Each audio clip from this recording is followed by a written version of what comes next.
Hello, it's stage 19, the final time trial finishing here in Chartres. And as this Tour de France draws to a close, spare a thought for the race organisers, because really Team Sky have steamrolled everybody in this race, including the people who run it.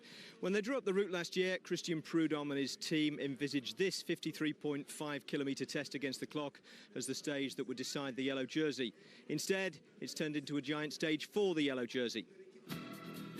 Or perhaps one elongated one, 53.5 kilometres from Bonneval to Chartres is the distance today. And not much in between really, except time checks at 15, 30.5 and 48 kilometres. It's flat, so the riders will be able to see the twin spires of Chartres Cathedral growing steadily on the horizon as they close in on the finish. And 3,000 kilometres of fatigue in the legs notwithstanding, it should be fast. For an explanation of how and why, here's the man whose 1994 ride against the clock is still the fastest in Tour history. The time trial is the simplest of all cycling disciplines. All you need is a bicycle and one of these. Yes, you ride as hard as you can over a set distance while a blazered official times your exploits and then compares the result to that of your opponents. And that's it. Except it isn't.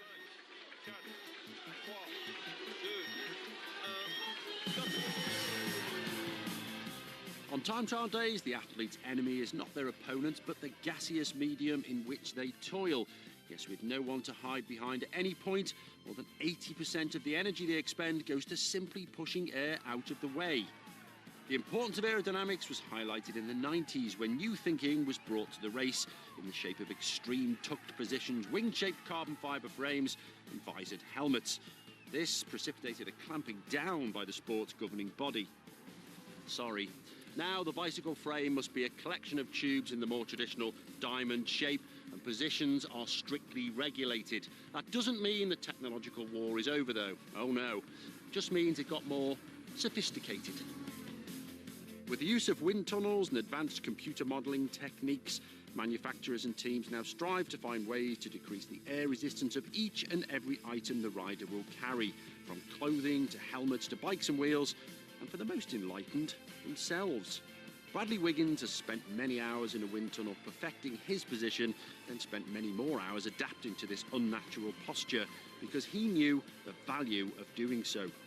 Regardless of the sophisticated aerodynamics, the electronic gears and the profusion of exotic materials, this isn't Formula One, with the fundamental difference being the rider is both the driver and the engine.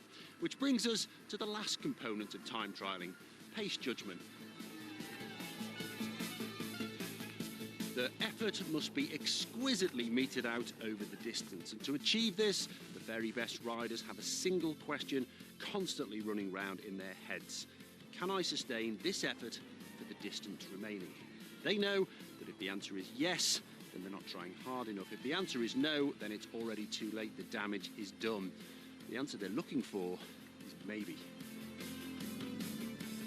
There are many who see the time trial as a very clinical discipline. It's all about the numbers. Well, as a former practitioner, I wholeheartedly disagree. The capacity to ride in an extreme position, deal with all the technical aspects of the race, while simultaneously performing constant system checks and dealing with more than 3,000 kilometres of fatigue is closer to an art form than a science. And it's a medium in which Bradley Wiggins paints a pretty good picture.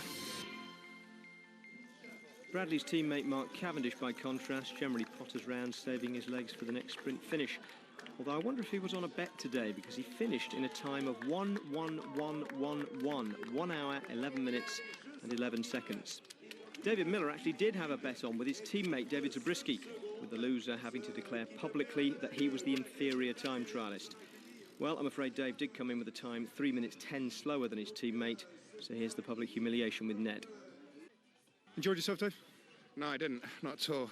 David, I hate to mention a certain Twitter bet between you and Dave Zabriskie. Did he win? He's kind of won by a margin, 3 or 4 minutes, I think. Okay, well, in that case, I am an inferior time trialist to Dave Zabriskie. It's a fact. So you could be happy with that? Yeah, well, it's the only way I could get motivated, to be honest. This is David Miller, always gives good post-race interview. He clearly wasn't going to contend, but the Spanish time trial champion, Luis Leon Sanchez, was. He set a time of 1 hour, 6 minutes, 3 seconds, and that was still the best time, with every rider but one either finished or out on the road. Now, at the last check, Chris Froome, it's already gone through, and it is a minute 15. I was about to say at the last check, it was 54 seconds. Now it is a minute 15. Wiggins has pulled out even more over Chris Froome. Well, Chris Froome in second place, Luis Leon Sanchez in third place at that spot, a minute and 37 seconds back. I think he now realises he will be beaten in his quest to win the individual time trial this afternoon. It will more than likely go to the man we're following here in the yellow jersey, because Wiggins has just set the bar very, very high indeed. 57 minutes and 17 seconds. The only man inside 17 minutes at the first check, the only man inside 37 minutes at the second check, now is the only man inside 58 minutes at the third and final check. Wiggins is looking to open the gap now. He's 3 minutes 20 ahead of Froome overall, 5 minutes 52 ahead of Vincenzo Nibali. This is a mammoth win for this rider. Let's see. Van den Broek must come home in 1:09:24. That's safe. He's conserved his fourth place in the Tour de France. Well, young TJ Van Garderen would have had to have done an exceptional performance this afternoon. Don't forget, this man is a top contender when it comes to the Tour de France. The Belgians had hoped that he was going to finish inside of the top three in this year's event. But you know, he lost 2 minutes, Phil, in one of the early stages when he had a mechanical problem before the summit finish in Plateau de Belleville. Well, he's deserved this. He's been a good battler in the Pyrenees and in the Alps.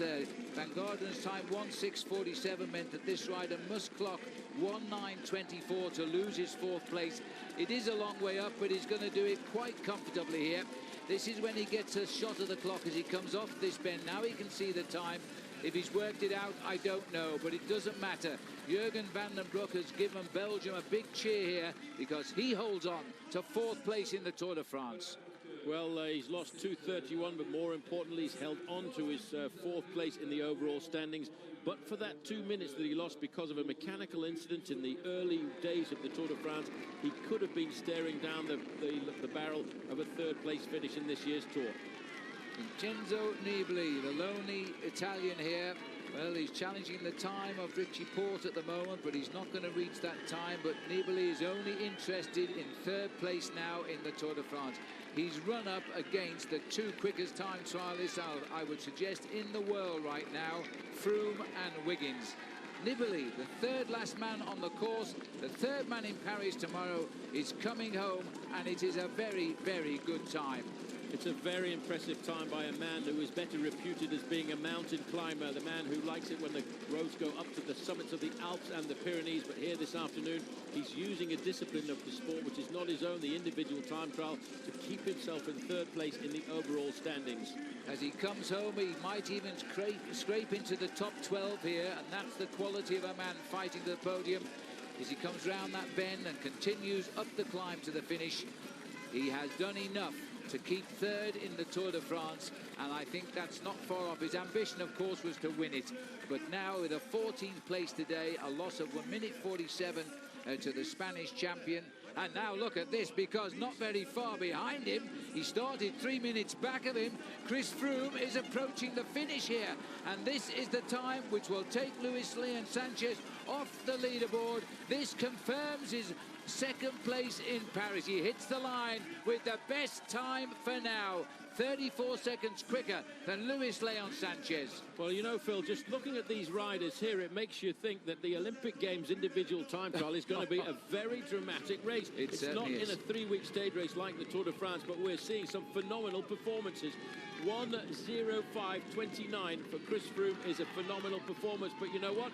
In 1 minute's time, Bradley Wiggins is going to get to the finish line because he's gone under 1,000 meters to go. And he has never, ever faltered, as he didn't in the other time trial, which he won in the yellow jersey. But this one in the yellow jersey is it, because tomorrow he changes the yellow jersey as leader to yellow jersey as the first British winner of the Tour de France. It is cheers all of the way, and I can tell you an awful lot of these people are from the United Kingdom. Well, he will not stop until he's crossed that line. He wants to raise the bar very, very high here this afternoon. He's extending his lead over everybody else in the Tour de France, but this was ridden for pride. This was ridden for tradition. This was ridden to prove that he's the strongest man in the Tour de France 2012.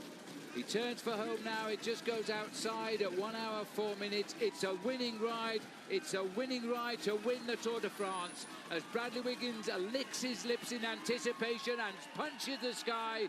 You don't often see that in a time trial, but you've just seen the winner of the Tour de France cross the line. Look at that. That's the first real sign we've had of emotion from Bradley Wiggins since we left Liège about 3 weeks ago. There's no more challenges on this route for him now, just champagne on the streets of France. A brilliant demonstration of sustained power by Bradley Wiggins, the only man under 1 hour and 5 minutes, and a minute 16 ahead of Chris Froome, who completed the third British 1-2 of this race, both time trials and the race overall. Luis Leon Sanchez was third, Peter Velits fourth, Richie Porte made it 3 Sky riders in the top 5. And things won't change at the top tomorrow. Bradley Wiggins is going to win this Tour by 3 minutes 21 from his teammate Chris Froome. Vincenzo Nibali will be third at 6:19.